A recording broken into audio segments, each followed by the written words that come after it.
Good morning সবাইকে। সাইদ আবদুল্লাহ বলছি from Dera resort. আমরা ডুপ্লেক্স একটা ভ্যালিতে আছি। তো এই পিছনে আর একটা ভ্যালি, আমরা আছি 150 এই কমপ্লেক্সে।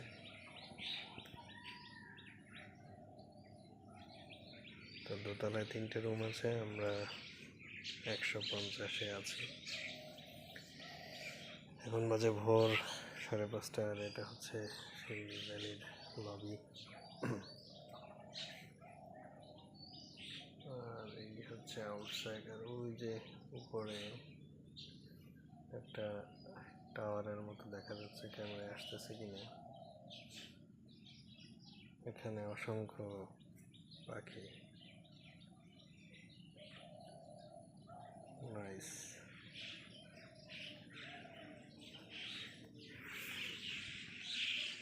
কিছু সিটিং অ্যারেঞ্জমেন্ট আছে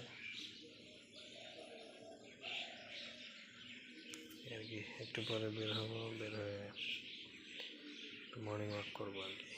টাটা।